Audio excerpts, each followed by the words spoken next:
conjuntiva, que vamos a ver la conjuntiva, la córnea, la pupila y la motilidad y el balance muscular. Otra también es que hacemos la evaluación de la visión de colores, cómo está el campo visual, todo lo que es el campo visual. Tenemos un campo visual central, un campo visual periférico. La biomicroscopía es el examen con una lámpara de la lámpara hendidura, que vamos, seguro que han pasado un examen oftalmológico, ustedes se han sentado y a ver con una luz, con una lamparita, es la lámpara hendidura. Eso nos sirve para ver el examen ocular externo del globo ocular. Por la biomicroscopía vamos a ver lo que es la córnea, las conjuntivas, el fondo de saco, los bordes, los párpados, las pestañas. Podemos ver, tiene dos haces, el haz de la lámpara hendidura, y ya vamos a ver más adelante unas que podemos ver la córnea, el grosor de la córnea, las 5 capas de la córnea, y el otro haz que llega al iris. Con eso también podemos ver si el paciente tiene catarata o no está haciendo catarata. Y la tonometría, ¿no? Para ver la presión intraocular. También otra de las partes fundamentales del examen oftalmológico es la oftalmoscopía, ¿no? O fondo de ojo. La oftalmoscopía puede ser directa o indirecta. Otra de las pruebas que también hacemos, la calidad de la película del animal, para ver si hay un ojito seco. Hacemos un test de Schirmer para ver la cantidad de la capa acuosa. Podemos ver también la sensibilidad corneal. Ya, si vamos a evaluar ahí al quinto par, al quinto 1, la queratometría, las curvaturas de la córnea. Ya, esto es importante, este examen, para poder hacer cirugía de láser. Ya, así. ¿Ya? La cirugía para hacer una cirugía refractiva con láser. La topografía corneal, para ver cómo está la parte de la córnea. Hacemos un mapeo de la córnea. La topografía corneal también nos va a dar parte de la paquimetría, el grosor corneal. Entonces, para poder para operar a un paciente que usa lentes, si no queremos que use lentes, necesitamos pedir una topografía corneal, ¿no? Hacer un mapeo de la córnea. La cirugía refractiva de la córnea solamente se hace en la córnea, ¿ya? La cirugía es una cirugía con láser. Hay varias técnicas, puede ser un LASIK, un PRK, un TRAS-PRK, pero para esos parámetros, solamente los parámetros, necesitamos la topografía corneal y el grosor corneal, que se hace por medio de la paquimetría. La exoftalmometría es para ver si un ojito está protruido o no. En caso de exoftalmos, ¿ya? En las enfermedades hipertiroideas, y la microscopía especular para ver las células del endotelio corneal. Entonces, para operar catarata, nosotros necesitamos de todas maneras la microscopía especular para ver qué cantidad de células tiene el endotelio corneal.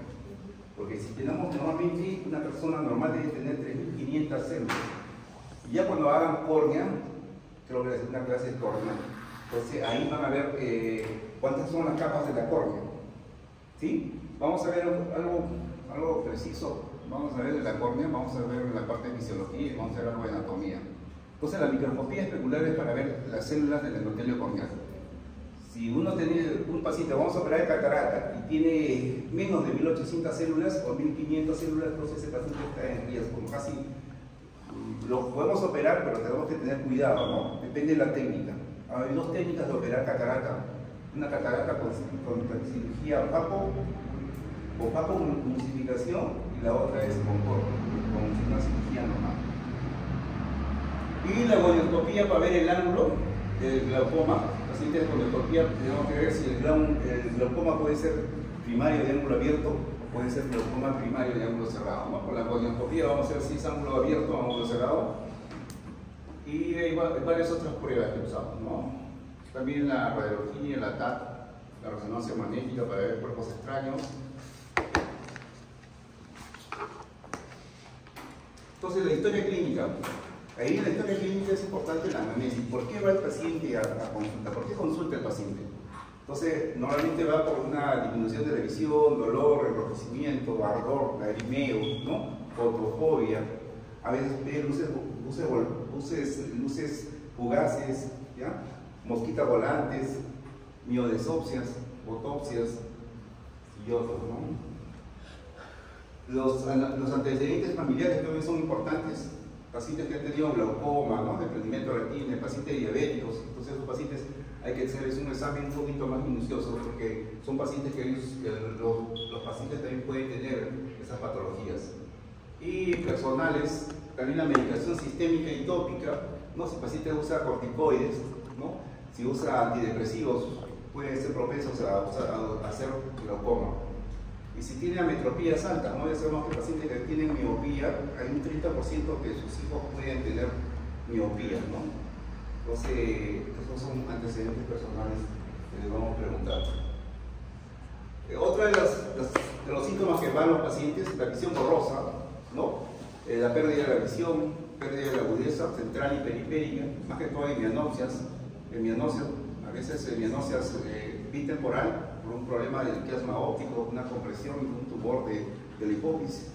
Y pérdida visual transitoria, ¿no? En casos circulatorios de la vía visual neurológica, ¿no? Puede ser una amaurosis fugaz o por problemas compresivos de la vía óptica, ¿no? De las centillas ópticas a nivel del nervio óptico, en el recorrido a nivel cerebral. Y el aspecto, ¿no? El ojo rojo, tenemos que saber cuál es la causa normalmente del ojo rojo. Hay que saber, acá tenemos un pterigio, ¿no? Pterigio o carnosidad, el grado. Cuando ingresa a nivel del limbo, el limbo es la periferia entre la esclera y la córnea, ¿no? El límite se llama el limbo corneal.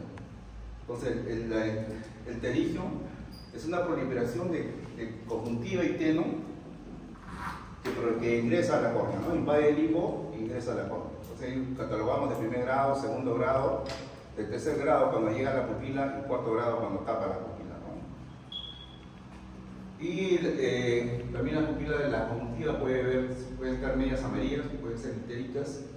Y la anisocoria cuando hay una irregularidad de las diferentes pupilas, ¿no? Una pupila puede ser más grande, más midriática, y otra pupila normal, ¿no? O miótica. Entonces, cuando hay una anisocoria, entonces tenemos que saber evaluar, ¿no? Puede ser por diferentes causas, puede ser por drogas, ¿ya? Uno que consume drogas, entonces las pupilas a veces se ponen midriáticas, ¿ya? Por barbitúricos, entonces las pupilas se alteran. Entonces hay una alteración de las pupilas, se hacen midriáticas o mióticas.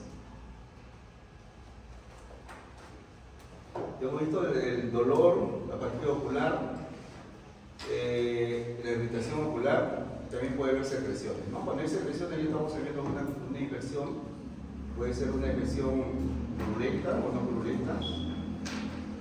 Y el otro examen que vamos a hacer es la agudeza visual. Esto es lo importante, ¿no? Entonces, todo paciente que va a ingresar a hacer un examen, vamos a ver la agudeza visual. Entonces, la agudeza visual es la capacidad del ojo para percibir objetos. Es una función macular. La imagen va a ser reflejada, va a pasar por la córnea, el cristalino, y va a llegar a la mácula. Entonces es una función macular. Entonces, para ver eso, tenemos que hacer un paciente leerlo de unos 5 metros y se hace leer con un autotipo, ¿no? Esta es una cartilla, un autotipo de una cartilla de Snellen. Y la ponemos más o menos a 6 metros. Y ese autotipo, la cartilla de Snellen, y la atraviesa todos los medios refractivos, la córnea, el cristalino, el humor vitrio, y llega a la mácula, ¿no? Para las pacientes que son los pacientes, personas que son analfabetas, no usamos las letras, entonces, ni los números, entonces tenemos que ver la forma de cómo hacer la agudeza visual. Entonces ahí podemos usar la letra E, vemos si las patitas van para arriba, hacia la derecha, a la izquierda, hacia abajo. Y en niños, ¿no? Con figuritas o el tambor ortokinético. Entonces la agudeza visual se expresa en un quebrado, ¿no? El numerador es la distancia que realiza el examen, más o menos en una distancia de 6 metros. Normalmente algunos han visto que puede ser 20 sobre 20, quiere decir que es una agudeza visual óptima, ¿no? 20 sobre 20. Entonces, el 20 es más que todo es una denominación americana y está considerada en pies. También puede ser 6 sobre 6, ¿no? Y normalmente 6 metros sobre 6 metros. Y la distancia óptima para poder hacer la agudeza visual es a 6 metros. Y el denominador es la distancia a la cual un ojo normal ve lo mismo, ¿no? ¿Ok? A ver, un ejemplo ahí. Si solo hay un paciente de edades de 70 años, si solamente ve la letra E, ¿cuánto estaría viendo? 20 sobre 200. 20 sobre 200. Ok. Ya, y ya no puede ver más. ¿Qué nos indica ese paciente? No, que tiene una agudeza visual baja, ¿no? Entonces, eso quiere decir que una persona, él ve a 20 pies o a 6 metros, solamente a 6 metros la letra E. ¿Sí? A 6 metros, nada más, ese tamaño de letra. Pero una persona normal, que ve 20-20, esa letra la puede ver a 20 pies, o sea, a 80 metros más o menos. Esa misma letra, ese mismo tamaño. Pero esa persona, porque tiene disminución, o tiene catarata, o tiene otro problema, solamente ve ese tamaño de letra, solamente ve la letra E, ¿no? Quiere decir 20-200. Entonces esta letra solamente ve 20-200. La letra más pequeña ya no ve. Entonces es un paciente que tiene baja visión. Lo que tiene normalmente es de 20-30 a 20-20, 20-25, de 20-20, es una agudeza casi normal. De 20-30 para arriba, ya estamos considerando de ya baja visión, ¿no? Y ya tienen que usar correctores, tienen que usar lentes. Entonces la agudeza visual, necesitamos un ambiente bien iluminado, una distancia adecuada, yo encuentro de 6 metros, prototipos, puede ser cartilla de L, una cartilla así de papel, o de un tablero, o usamos una pantalla LED ahora, ¿no? Un prototipo con pantalla LED, con un control remoto, y es mucho mejor, ¿no? Donde vienen todas las funciones. Un oclusor ocular, que hacemos que tapar el ojito, siempre empezamos con el ojo derecho, ¿ya? Y después el ojo izquierdo. Primero el ojo derecho descubierto y después con el agujero estenopeico. El agujero estenopeico nos va a decir si ese paciente va a necesitar lentes o no. Si sin el agujero estenopeico solamente ve la letra E, pero con el agujero estenopeico va a ver hasta 20-30, puede ver hasta esta fila. ¿Ya? Entonces eso quiere decir que ese paciente va a mejorar con lentes, va a corregir con lentes, ¿sí? Y la cartilla de lectura, que es la cartilla para la presbicia. A partir de los 40 años, 42 años empieza la presbicia, la dificultad para enfocar de cerca, no que estemos perdiendo la vista. La mayoría de personas mayores de 40-45 años usamos lentes de cerca. No perdemos la vista, sino perdemos el enfoque. ¿Y quién se encarga de hacer el enfoque? El cristalino, con el cuerpo ciliar. Ya, eso es casi una pregunta de examen, entonces tiene que ir viendo, escuchando todo lo que decimos en clase, la mayoría es para el examen, no somos las cosas más, a veces no somos cosas muy verificadas. En niños es difícil hacer la agudeza visual, a veces tenemos que idearnos con un vasito, ¿no? Para poder taparlo eso, porque los niños son bien irritados, se borran fácilmente. Entonces, estos son los prototipos, estos son los agujeros, este es un oclusor, y este es el puntito, este puntito es el agujero estenopeico, ¿no? Por ahí pasan las fibras, solamente las haces de luces maculares que llegan a la mácula, y nos permite cualquier defecto refractivo que tengas, astigmatismo, miopía o hipermetropía, con esto lo corregimos. Y también cuando uno ya está más de un año con lentes y quiere renovarlo, se pone el agujero estenopeico y ve mejor con el agujero estenopeico que con su lente. Eso quiere decir que ese lente ya hay que renovarlo, ya ha cambiado la medida. Entonces, ¿qué nos permite el agujero estenopeico? Permite solo el ingreso de rayos paralelos que van a la mácula, anula el efecto refractivo. Ya cuando hablamos de efectos refractivos, vamos a ver cuáles son los efectos refractivos. Y la cartilla de lectura de cerca más que todo para presbicia y para hipermetropía. La agudeza visual, ¿no? Con ototipos, sin ototipos. ¿Y qué nos pasa cuando solamente vemos un paciente de 6 metros y ya no ve la letra E, la más grande? ¿Cómo? Tenemos que cuantificar a ese paciente. Usted llega a un paciente de emergencia, de un trauma, de un accidente, y ¿cómo le hacen la agudeza visual? ¿Cómo le hacemos agudeza visual? Si no ve, le ponemos una cartilla y no ve la letra E, ¿cómo cuantificamos? Ya. Cuentadedos, ya. Primero a 3 metros, cuentadedos y cuentan los dedos. Y si no ve cuentadedos, nos vamos acercando a 1 metro. Si cuenta dedos, no cuenta dedos. Si no cuenta dedos, movimiento de manos, a 30 centímetros. ¿Ve movimiento de manos? No. Si no ve movimiento de manos, ya, no le ponemos movimiento de manos, solamente agarramos la linterna y tapamos el otro ojo y eliminamos la linterna de ese ojito. Y ese ojito, ¿percibe luz o no percibe luz? Si percibe luz, PL, percepción de luz. Si no percibe luz, NPL. Pero es importante cuantificar esa agudeza visual porque en un accidente, porque de ahí a veces puede empeorar. Puede tener una contusión, un tramo, un accidente de tránsito, puede tener con los ojos con un hematoma periorbitario, todo. ¿Y cuánto ingresó? Viendo, no se sabe, cuando ha ingresado a emergencia. ¿Cuánto miraba? ¿20-200, 20-100? No se sabe. Y yo voy y le hago el examen al día siguiente o a los 2 días y no sabemos la agudeza visual, y en ese momento no sabemos si ha mejorado o empeorado. Pues siempre hay que evaluar la agudeza visual. Entonces, movimiento de manos, movimiento de bultos, proyección de luz, PL o no, percepción de luz o no, NPL, ¿no?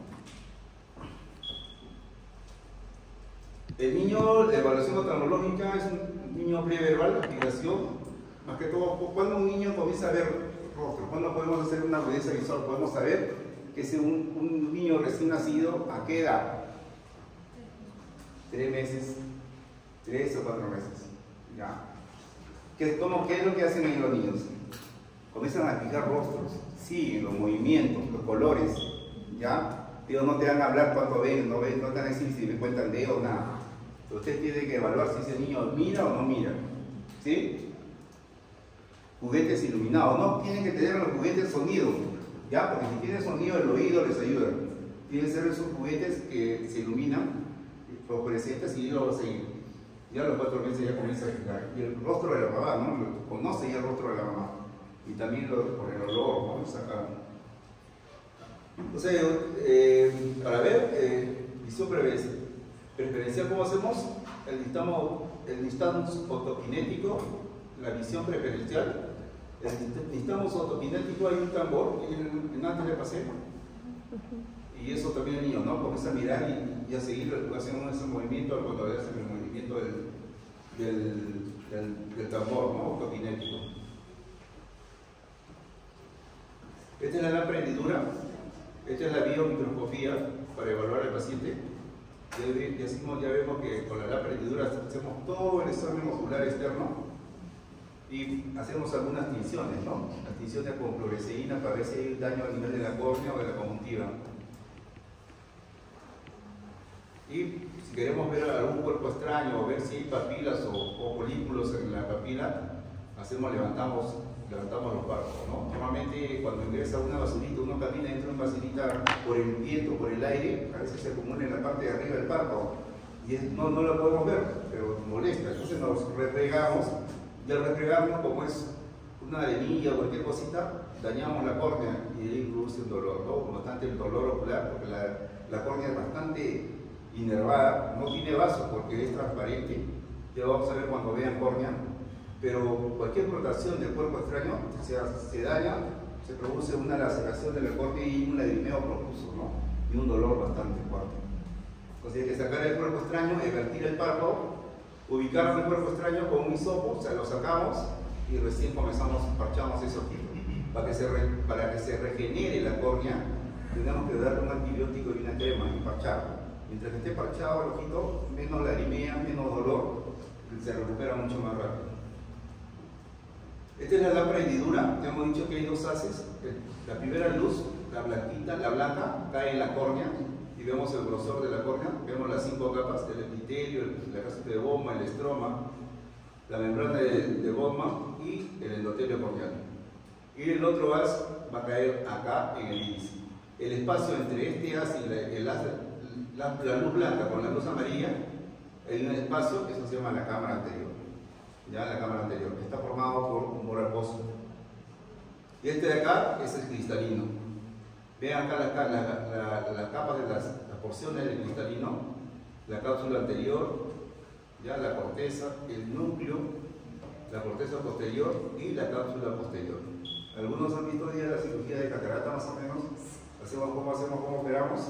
Hacemos la capsuloresis, ya. Sacamos la cápsula anterior y hacemos una hidrodisección para poder separar la corteza de la cápsula y de ahí usamos con la catarata y la usamos a cámara anterior. De ahí ya podemos sacar la catarata. ¿Sí? Pero ya cuando hagamos anatomía de catarata, y vamos a pasar unos videos y vamos a ver cómo es la anatomía del cristalino, ¿no? Y podemos ver también parte del vitro. Detrás del cristalino está la hialoides y ahí está el espacio vitrio, ¿no?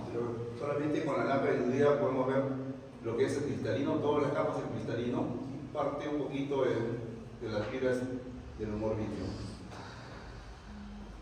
Con las tinciones, ¿no? Que se llena con la luz de cobalto, si hay queratitis, y puede ser el tiempo de ruptura del animal, ¿no?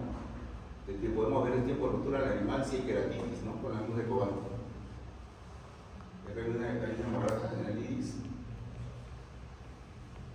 Y los movimientos extraoculares, la motilidad también podemos evaluar la parte externa, donde vemos el reflejo corneal. El reflejo corneal, para ver a veces niñitos ustedes ven y tienen un epicanto, ¿no? Que a veces parece que los ojitos estuvieran desviados, pero con el reflejo de la luz, los haces tienen que caer justo paralelos en el centro de la pupila. Cuando ya el reflejo de la luz ya no cae en el centro de la pupila, cae en medio del iris, ese ojito está metido, si es hacia acá, el ojito va a estar hacia afuera. Si este haz de luz cae acá en el iris, el ojito está metido hacia adentro. Entonces hay un estrabismo, ¿no? Si es adentro, es un estrabismo convergente, y si es hacia afuera, un estrabismo divergente. Pero a veces hay el párpado lo cierra acá, ¿no? Hay un epicanto, hay una especie de canto interno que lo cierra y que parece que los ojitos estuvieran metidos. Pero no, es por el... Si ustedes hacen el test de Hirschberg, van a ver que los dos, derecho en la posición primaria de la mirada, los dos ojitos van a estar centrados, ¿no? Tiene que haber un alineamiento, un reflejo corneal, por el reflejo del test de Hirschberg, y el cover test ya con oclusores, ¿no? Para hacer un estudio de estrabismo. Cuando veamos el estrabismo, ya vamos a ver cómo es, si hay estrabismo, ¿no? Un estrabismo convergente, un estrabismo latente, los tipos de estrabismo paralítico y el balance muscular, ¿no? Miren acá, actúan ¿cuántos músculos tenemos extraoculares? ¿Sí? ¿En esta anatomía?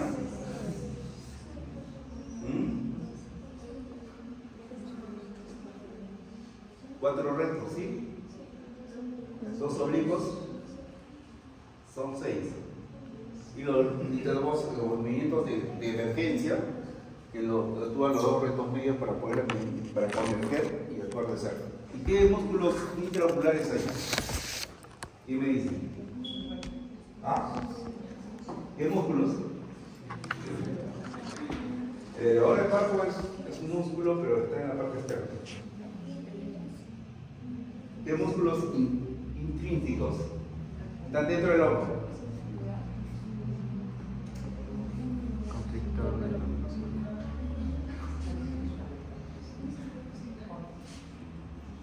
El músculo ciliar, ¿sí? El músculo ciliar que hace que el cristalino se mueve, como acomoda el cristalino.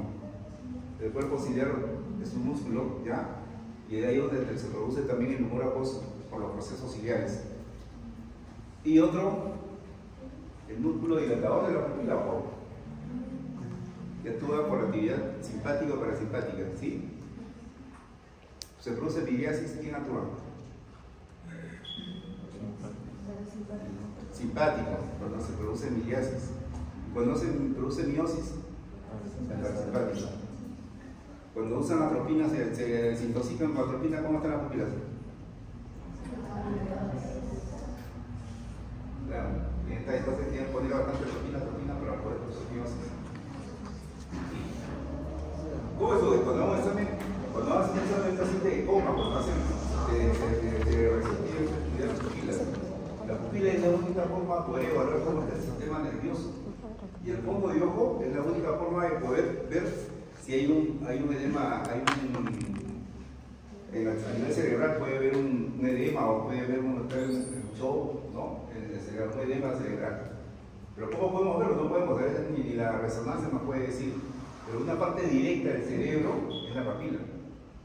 ¿Sí? Por medio del fondo de ojo podemos ver si hay un papiledema. Y un papiledema nos quiere decir que sí hay un edema cerebral. Entonces, a veces los médicos internistas quieren hacer una punción, antes de hacer una punción, prefieren hacer un fondo de ojo, ¿no? Entonces, tiene que ver. Entonces, el fondo de ojo, pacientes por retinopatía diabética, hipertensiva, todo los pide un fondo de ojo. Prosoplasmosis, TORS, TBC,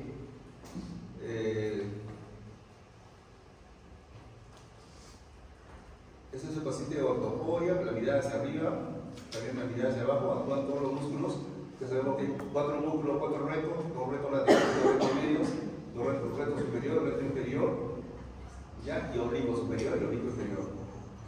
La mirada hacia afuera, entonces la mirada intrínseca, pupila simétrica, ¿no? Mira, hay una anisocoria, ¿no? Una pupila mediática y otra miótica. Y el campo visual, ¿no? Para ver las alteraciones de la percepción visual. Puede ser por varias formas, puede ser por confrontación directa, se tapa un ojito a 1 metro y hacemos aparecer un objeto de afuera hacia adentro y vemos si es excitado cuando viene ese campo visual, ¿no? La cartilla de Afner es una cartilla que nos ve la función macular. Y ahora la confrontación, ¿no? Para ver la parte periférica, que es la alteración de los campos visuales. Y prueba de confrontación, ¿no? Vamos a sacar un objeto.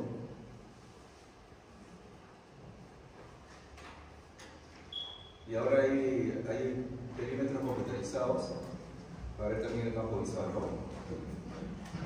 Y la tonometría, ya sabemos que los valores de la presión intraocular, hay varios tonómetros. Este es un tonómetro de detección de shot, pero ahora hay el tonómetro de Goldman y hay un tonómetro de aire, ¿no? Neumático. Lo que han visto algunos, han visto el tonómetro de aire, que nos bota todo digital, con un papelito, ¿no? Hay de la presión intraocular. El tonómetro de Goldman y la visión de colores, ¿no?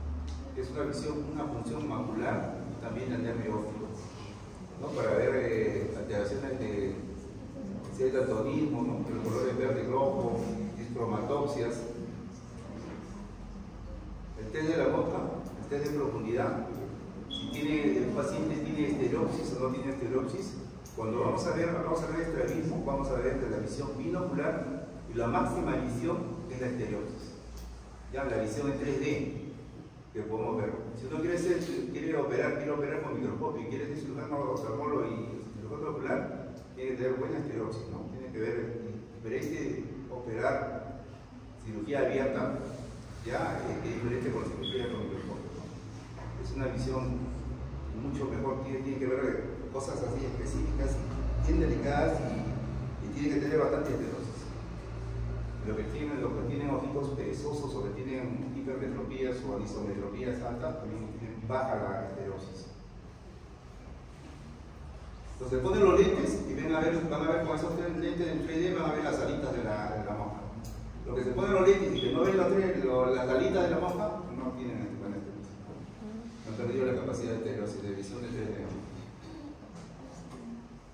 Y la tromoscopía directa, ¿no? Para ver qué vemos ahí.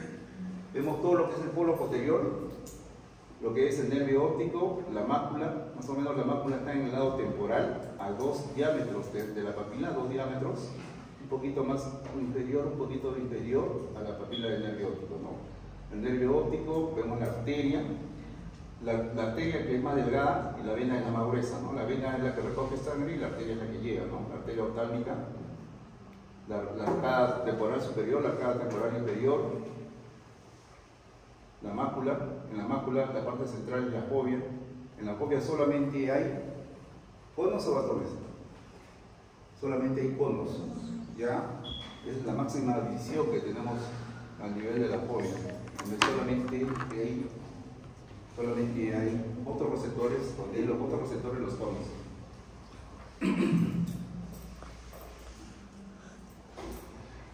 El oftalmoscopio no directo, que se usa con un mantito, que no necesita dilatar la pupila. En cambio, el indirecto necesitamos dilatar la pupila, lo hacemos con un frontoluz y con una lupa de 20 o de 28 para poder verlo. Acá solamente con el directo vemos solamente el 20%, solamente vemos el polo posterior. ¿No? El polo posterior que podemos ver, no podemos llegar a ver retina periférica. Cuando queremos ver retina periférica, alguna retinopatía diabética, necesitamos una oftalmoscopía indirecta. Este es el oftalmoscopio indirecto. Ya vimos todas las características del fondo de ojo, de la papila. Cuando hagamos glaucoma, esta es toda la papila, ¿ya? Y esta es la excavación, ¿no? La excavación glaucomatosa. que poco a poco los pacientes que tienen glaucoma, esta excavación de la casita va comenzando a agrandarse. Y estos vasos lo va gladiando hacia la zona nasal. Va creciendo, ¿no? Se van dañando las fibras nerviosas del nervio óptico. Toda esta excavación de acá, ¿no? La parte blanquita. Que van a ver cuando vean el glaucoma. Y para la unidad refractiva, ¿no? Para corregir las ametropías, cualquier defecto refractivo que no sea normal es una ametropía. Y para corregir eso, hay que hacer una refracción. O sea, este es un autorefractómetro, es una computadora para medir la vista. Y tenemos, acá vemos un coróptero, donde acá ya no necesitan poner la montura de pruebas, sino que acá todas las lunas están incluidas, tanto para corregir astigmatismo, miopía y hipermetropía. Se llama coróptero. Coróptero, el autorefractómetro y la unidad refractiva, ¿no? Y tenemos que tener el autotipo, ¿no? El autotipo a 6 metros, que ya es todo eso ahora es computarizado, y el autotipo todo es con una pantalla LED y con control remoto, ¿no? Ya no es con una cartilla de IN, ¿no? Y ese autotipo también hay que hacer el test de colores, el test digital, la cartilla de Apner para ver los problemas maculares, todo va a ser ese autotipo, ¿no? Para ver la visualización. ¿Alguna pregunta?